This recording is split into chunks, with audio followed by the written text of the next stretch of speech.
It makes you rewatch every ounce of that interview knowing that he lied about that. And then that email says, "We'll play some more soon." What does that even mean? I mean, it sends shivers down my spine. A single leaked email has sent shock waves through the palace, exposing secrets, reopening old wounds, and allegedly pushing Sarah Ferguson to her breaking point. The message linked to Prince Andrew's past scandals has stirred tension that no royal statement can silence. Whispers of betrayal, hidden connections, and legal retaliation now swirl behind the palace gates. So could this be the moment Sarah finally turns against the man she once defended? Grab a seat as we uncover the email that shattered royal silence, the email that started it all. It began with a single email, one message that seemed buried under years of royal secrecy, suddenly finding its way back into the headlines. Reportedly dated 2011, the correspondence allegedly showed Prince Andrew reaching out to a Metropolitan Police officer asking for personal details about Virginia Giuffre, then the young woman at the center of the Epstein scandal. Her name had just surfaced publicly, and the now infamous photo of Andrew with his arm around her had shaken the monarchy to its core. But what this email implied was far more troubling: that a senior royal may have attempted to use official contacts to dig up sensitive information about his accuser. When the message resurfaced this year, it didn't just reopen old wounds. It tore through the fragile peace that had settled between Andrew and his ex-wife, Sarah Ferguson. For years, the two had maintained an unconventional friendship, sharing a home at the Royal Lodge and presenting a united front despite the chaos surrounding them. But sources close to the Duchess claimed that this leak changed everything. The tone, the content, and the timing of the email allegedly painted a side of Andrew that even Sarah had struggled to defend. According to reports, the email wasn't just a casual inquiry. It contained details as specific as Joffrey's date of birth and U.S. Social Security number, suggesting a deliberate effort to find something that could discredit her. The revelation sparked immediate interest from the Metropolitan Police, who publicly confirmed they were actively reviewing the claims. Though Prince Andrew has repeatedly denied any wrongdoing, the optics were disastrous. It wasn't merely a scandal. It was a potential abuse of privilege, one that reignited public outrage and political calls for accountability behind palace walls. The leak reportedly sent shock waves. Sarah Ferguson, who had once defended Andrew during the height of the Epstein crisis, was said to be furious and deeply shaken. Her name and her daughters Beatrice and Eugenie were mentioned in older correspondence involving Epstein, and the idea that Andrew's actions could once again drag them into controversy left her livid. For Sarah, it wasn't just about reputation anymore. It was personal. Insiders suggest that her reaction was immediate and emotional. If Andrew thought the storm had passed, this email proved otherwise. The ghosts of 2011 were back, and this time Sarah wasn't standing quietly by his side. But as the story gathered momentum, one question cut through every royal hallway and newsroom. What would Sarah do next?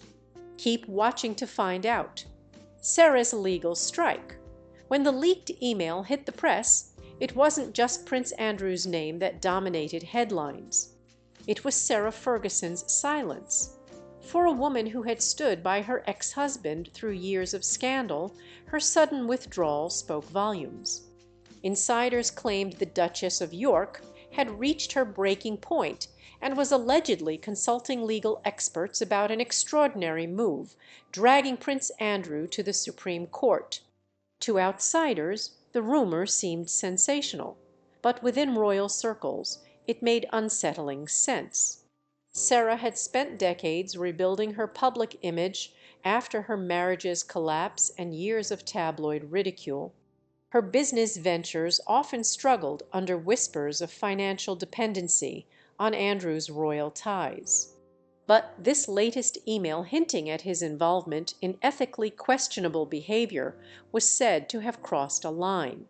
What reportedly enraged Sarah was the implication that her name and possibly their daughters, Princess Beatrice and Princess Eugenie, had been drawn into the fallout. The correspondence didn't just reveal Andrew's alleged effort to dig up information on Virginia Jew. It hinted at past connections that threatened to stain the entire family. One report even suggested Sarah and the girls had visited Epstein after his release, something she has vehemently denied. Still, the damage was done and the doubts were impossible to ignore. Behind closed doors, Sarah was said to be furious. Friends claimed she felt used, that her loyalty and willingness to defend Andrew had only endangered her own reputation. The leaked email to her wasn't just humiliating. It was a professional and personal liability. Her work as an author, public speaker, and charity advocate could all suffer from being tied too closely to a disgraced royal. Legal advisers reportedly outlined options from protecting her image to pursuing a formal claim if Andrew's conduct had caused reputational harm. Some sources believed Sarah's rumored legal threat wasn't about money, but about principle, a declaration that she would no longer shield him from the consequences of his actions. And at the heart of it all were her daughters. Beatrice and Eugenie had long struggled under the shadow of their father's scandals. Seeing yet another controversy drag their names into the headlines was reportedly the final straw. For Sarah, this was no longer just about public perception. It was about protecting her family's dignity. As word of her intentions spread, Buckingham Palace grew tense. Officials had worked tirelessly to minimize attention on Andrew. But a court battle, especially one led by Sarah, threatened to dismantle that fragile calm. Whether it was a genuine legal step or a calculated warning, one thing became clear: Sarah Ferguson was done being silent. The woman once dubbed Fergie the forgiving now seemed ready to become Fergie the fearless. But to understand how everything unraveled, we need to return to where it all began. Long before the scandals and the silence. Stay tuned to find out. From royal love to Cold War. Long before leaked emails and royal scandals, Prince Andrew and Sarah Ferguson were the picture of a modern fairy tale. Childhood acquaintances turned sweethearts.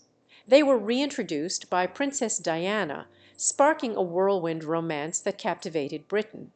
In 1986, the world watched as the dashing Duke of York married the vibrant flame-haired Sarah in a grand royal ceremony. With her humor and warmth, Fergie brought life and laughter into the often rigid Windsor household. For a while, they were the monarchy's golden couple. Modern, lively, and deeply in love. But behind palace walls, the fairy tale soon cracked. Andrew's naval career took him away for long stretches, leaving Sarah alone under the glare of the royal spotlight. Her openness and playfulness delighted the public, but unsettled the establishment. Her exuberance was seen as undignified, her honesty as reckless. Isolation set in, and the distance between them grew wider with each deployment. By the early 1990, the tension was impossible to hide. The tabloids hungry for scandal followed Sarah's every move. In 1992, her world imploded when photographers captured intimate images of her with American financier John Bryan. The photos of Bryan kissing her toes while she sunbathed in France became an international sensation and a royal disaster. Overnight, Sarah was branded a disgrace.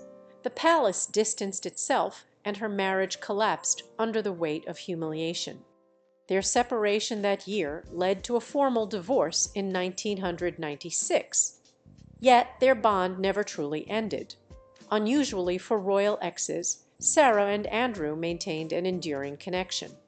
They continued to share a home at Royal Lodge, raised their daughters together, and often appeared side by side at family events. Their closeness fueled endless speculation about reconciliation, and Sarah remained one of Andrew's most vocal defenders, insisting they were the best of friends. But even friendship has limits. Those close to Sarah say she grew tired of standing by Andrew, while he offered little in return. Each new controversy, financial dealings, public scrutiny, and his entanglement with Jeffrey Epstein pulled her name back into the mud she had spent years escaping. Behind her loyal facade, resentment simmered. Friends described Sarah as passionate and loyal, but unwilling to be taken for granted. The resurfacing of the 2011 email linking Andrew to attempts to gather information on Virginia Dewey may have reignited those buried emotions. Not just anger at his actions, but frustration over years of shared fallout. What began as a love story has since hardened into a cold, uneasy truce. A relationship bound by shared history, but fractured by silence. Beneath the surface of civility lies years of suppressed emotion. And if the rumors of Sarah's legal strike are true, that long simmering tension between them may finally be breaking into open conflict. The Epstein shadows return. The story of Jeffrey Epst has haunted the royal family for years. But for Prince Andrew, it was never just a passing controversy. It became the single most defining shadow of his public life. His friendship with Epstein, once described as ill-judged but not illegal, spiraled into a global scandal that no amount of royal diplomacy could contain. And now, with the resurfacing of the 2011 email allegedly linking him to attempts to obtain personal information about Virginia Jew, that dark chapter has returned to the spotlight, deeper, sharper, and far more personal. The Epstein connection wasn't new. Photographs of Andrew walking with the convicted sex offender in New York's Central Park in 2010 had already caused outrage. But the newly leaked correspondence appeared to confirm that Andrew's involvement with the disgraced financier and with Dewey's case was more extensive than many had realized. The email reportedly contained details so specific it suggested a coordinated effort to undermine her credibility. Critics quickly called it a disturbing misuse of privilege, while supporters urged caution, claiming the message might have been taken out of context. Whatever the truth, the reaction was explosive. The Metropolitan Police announced they were actively reviewing the claims, while lawmakers demanded transparency over Andrew's past dealings. Campaigners even urged Parliament to revisit century-old rules shielding royals from scrutiny, arguing that no title should place anyone above accountability. Within days, old suspicions resurfaced, not just about Andrew's judgment, but about who else in his circle might have known or participated in his dealings with Epstein. That's when Sarah Ferguson's name reappeared in the narrative. The Mail on Sunday published excerpts of a separate email allegedly sent by Epstein to his lawyer in 2011, claiming that Sarah had been the first to celebrate my release. He even referenced visits from the Duchess and her daughters, Princess Beatrice and Princess Eugenie, though Sarah has long denied any such encounters. Neither she nor her daughters have any recollection of visiting Epstein, one spokesperson insisted. Still, the speculation spread like wildfire, fusing truth and rumor into an inescapable cloud of scandal. For Sarah, who had spent years repairing her reputation after her own controversies, this resurgence was nothing short of devastating. The leaked details risked painting her as complicit, or at least too close to a man now synonymous with exploitation and abuse. For the public, it became harder to separate Andrew's personal choices from the people closest to him. Inside Buckingham Palace, the mood reportedly turned frantic. Senior aides feared that every new revelation about Epstein would reopen old wounds the monarchy had worked tirelessly to close.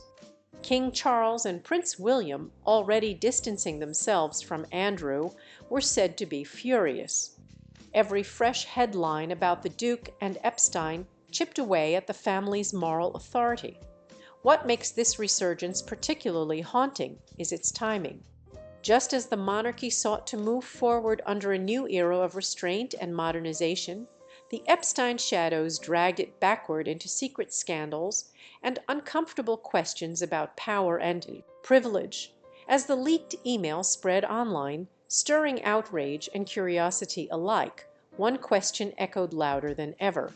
Had Andrew truly severed ties with Epstein's world, or had the ghosts of that friendship never been laid to rest? So what was Buckingham Palace's reaction? Let's have a look. The Buckingham fallout. When the email surfaced, Buckingham Palace went into quiet but unmistakable crisis mode. For years, the royal family had been trying to manage the fallout from Prince Andrew's association with Jeffrey Epstein. But this new leak threatened to undo every bit of damage control that had been painstakingly built. Behind the polished walls of the palace, senior courtiers were said to be in a state of contained panic. The order was simple yet desperate: contain, control, and bury the story before it became another international embarrassment.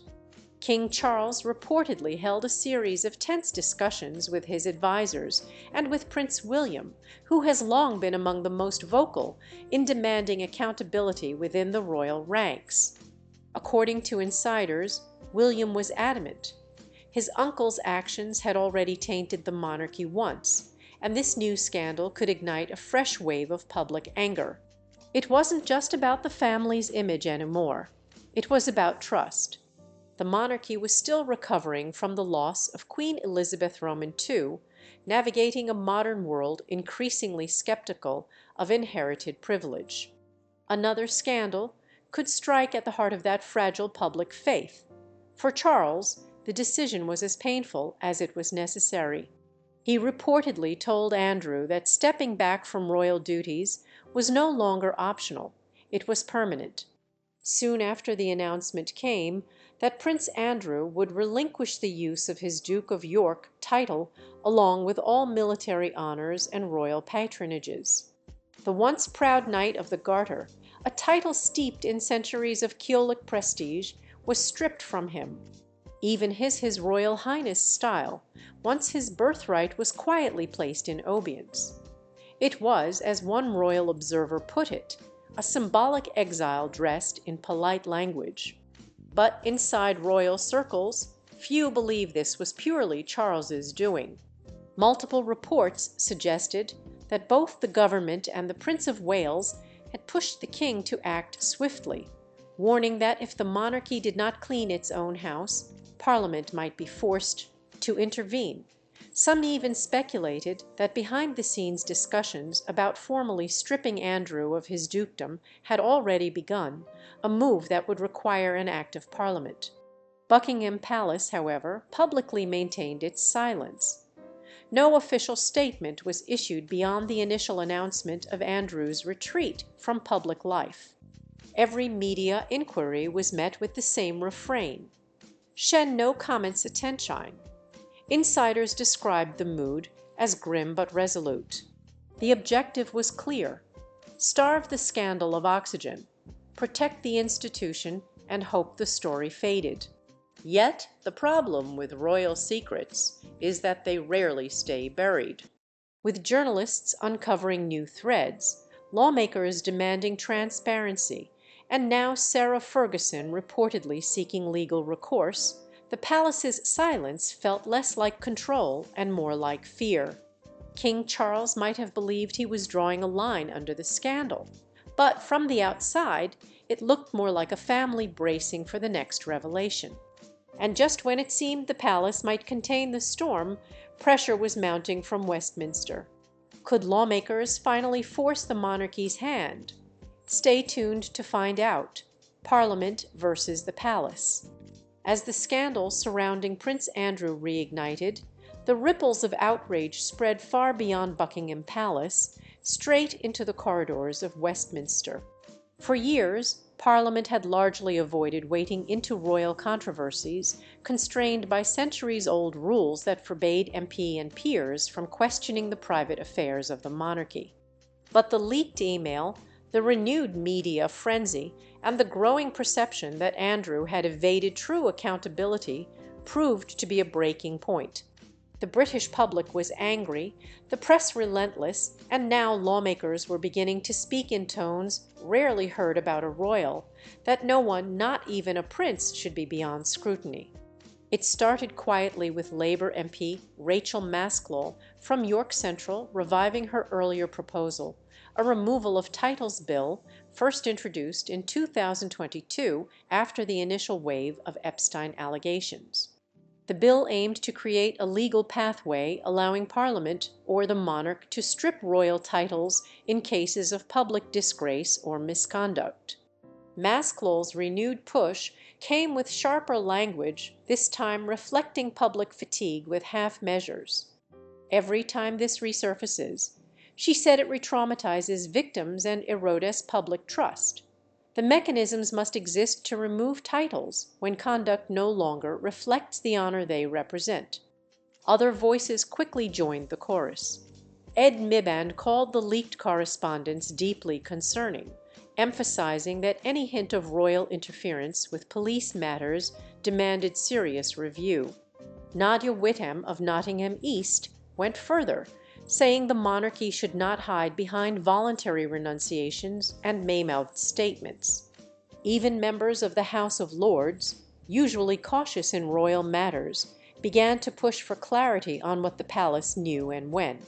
Labour peer George Foulkes publicly questioned why Parliament remained bound by archaic restrictions preventing them from formally investigating royal behaviour in light of recent events. He argued the rules must be reviewed. Accountability must extend to all. It wasn't just about Andrew's titles anymore. It had become a symbolic struggle over transparency itself. The royal family's exemption from freedom of information laws. The secrecy of royal wills and the lack of independent oversight over their finances suddenly seemed like relics of another age. For some MP, Andrew's scandal wasn't an isolated disgrace, but evidence of a larger problem, an institution too insulated from modern standards of accountability. Amid the scandal, Sarah Ferguson's rumored legal move against Andrew took on new significance. What seemed personal became part of a broader reckoning, reflecting public frustration with privilege and silence. Her consultations with lawyers echoed Parliament's growing insistence on accountability. Buckingham Palace sought to contain the matter, but lawmakers pushed back. Some MPs suggested reopening investigations into Andrew's conduct as a former trade envoy, questioning whether he used his position for personal gain. Others called for a review of his continued residence at the Royal Lodge. Behind royal tradition, a historic confrontation was quietly unfolding, one that could reshape both public perception and royal protocol. The more the palace stayed silent, the louder Westminster became. For King Charles, it was an uncomfortable reminder that his promise of a modern monarchy carried real expectations, and Parliament was ready to hold the family to them. What began as a scandal was now testing the limits of royal privilege, with Sarah Ferguson emerging as an unexpected catalyst for accountability.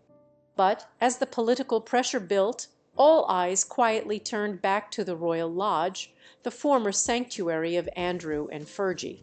What truths remain hidden behind those walls? Keep watching to uncover them. Royal Lodge, the fortress of silence. Behind the tall wrought iron gates of Windsor Great Park lies the Royal Lodge, a sprawling ivy-wrapped estate that once symbolized royal privilege and peace. But in recent months, that peace has reportedly fractured. Once a shared sanctuary for Prince Andrew and Sarah Ferguson, the 30-room mansion has become something closer to a gilded prison, a fortress of silence where resentment, fear, and old loyalties now collide. Prince Andrew has lived there since the early 2000s under an ironclad lease agreement that even the monarchy itself struggles to challenge. When the Queen Mother passed away, he took on the property with a promise of restoration, reportedly investing millions into repairs in exchange for a symbolic rent. For years it was his safe haven, a private world far removed from public scrutiny. After his fall from grace, it became a retreat in every sense of the word. But now the same estate that once protected him is rumored to be the center of a growing storm. Sarah Ferguson's continued presence at Royal Lodge had always fascinated the public. Even after their divorce in 1996, she remained unusually close to Andrew, living under the same roof, raising their daughters, and describing their bond as an unbreakable friendship. But according to sources close to the Duchess, the atmosphere has shifted dramatically since the leaked email reignited controversy. The warmth that once defined their relationship has reportedly cooled into awkward civility. Friends say Sarah's frustration has reached a breaking point. She has built a career as an author, charity advocate, and public figure, carefully distancing herself from her past mistakes. Yet, every fresh revelation about Andrew threatens to pull her back into the same old narrative. The Duchess, who once defended her ex-husband, now reportedly spends her days weighing her legal options, increasingly determined to draw a line between her life and his legacy. She feels trapped. One insider was quoted as saying, "Royal Lodge was supposed to be a refuge, but now it feels like a cage." Meanwhile, Andrew's isolation has deepened. Stripped of titles, royal duties, and much of his public dignity, he spends most of his time out of sight. Once surrounded by aides and guests, the Duke now lives in a quieter, more subdued routine, walks on the grounds, limited visitors, and a lingering sense of defiance. Insiders claim he's reluctant to leave the lodge, knowing it remains one of the few privileges left untouched by scandal. Caught in the middle are their daughters, Princess Beatrice and Princess Eugenie, loyal to both parents, yet visibly weary of the constant scrutiny. They visit, they mediate, but they can't mend the widening rift between their mother's resolve and their father's denial. If Sarah's rumored lawsuit proceeds, it could shatter the uneasy peace of Royal Lodge once and for all. Legal battles have a way of unearthing secrets. And for a man who's built his last refuge on silence, exposure could mean eviction, both literally and emotionally. The walls of Royal Lodge have kept many whispers hidden. But if Sarah truly decides to speak through the courts, even its centuries-old stone may not be enough to contain the truth. The tension inside Royal Lodge was only the beginning. What happened next would spill far beyond its walls. Stay tuned to see how the story unfolds. The leak that changed everything. What began as quiet tension inside Royal Lodge soon erupted into public chaos. As whispers about Sarah Ferguson's mounting frustration leaked into the press, investigative journalists and online sleuths began connecting the dots that the palace desperately wanted erased. What they found sent shock waves across both the media and royal circles. It started with a single email, but the trail didn't end there. Within weeks, digital archives and old Epstein case files began resurfacing across online forums. Activists, journalists, and independent researchers pieced together timelines that linked Andrew's 2011 message to a series of other private communications, some involving royal aides, others referencing meetings that had never been publicly acknowledged. The deeper they dug, the more questions arose about who else might have known and who might have helped. Some of the documents hinted at overlapping dates, moments when Sarah and their daughters were reportedly in New York, coinciding with visits linked to Epstein's inner circle. While none of the files proved direct wrongdoing, the coincidences were damning enough to raise eyebrows. And for Sarah, that speculation was intolerable.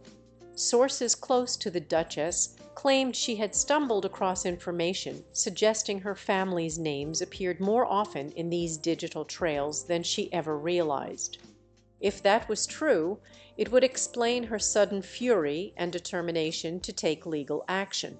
What may have begun as Andrew's private crisis had, in her eyes, become a family betrayal, one that could drag Beatrix and Eugenie into a scandal they had spent years trying to outrun. As new reports spread and screenshots went viral, the walls of Royal Lodge, once the quiet buffer between Sarah and the world, seemed to dissolve overnight. The secret was out, and the fallout was only beginning. The palace in panic mode. By the time the leaked emails dominated headlines, Buckingham Palace was in full-blown crisis mode. Every corridor buzzed with urgency, as King Charles's advisers scrambled to assess the damage and, more importantly, prevent further leaks. The palace press office, usually so composed, was reportedly overwhelmed by late-night strategy meetings and frantic phone calls. The priority was clear: protect the monarchy's image at any cost. Prince William, ever the pragmatist, was said to be growing impatient. According to insiders, he pushed for total transparency, or as close to it as royal protocol would allow. No more quiet cover-ups, he reportedly told senior staff, warning that silence would only make things worse. His position reflected a generational divide within the family. The old guard favored discretion, while the younger royals understood the modern demand for accountability. For King Charles, the situation posed a deeper dilemma. Public sympathy was waning, and the idea of yet another royal scandal was exhausting. With Sarah Ferguson allegedly preparing for legal action and the media circling for more leaks, the monarch faced an impossible choice: defend his brother or let him fall completely. Meanwhile, Sarah's next move remained unpredictable. Would she file in court, forcing the palace into unprecedented scrutiny, or would a quiet settlement be arranged behind the scenes? For now, no one knew. But one thing was certain: the walls of royal secrecy were cracking, and whatever came next could shake the monarchy to its core. So what happens if Sarah truly takes Andrew to court? Would royal immunity finally crack? We'd like to hear your thoughts. Don't forget to like and subscribe for more royal revelations.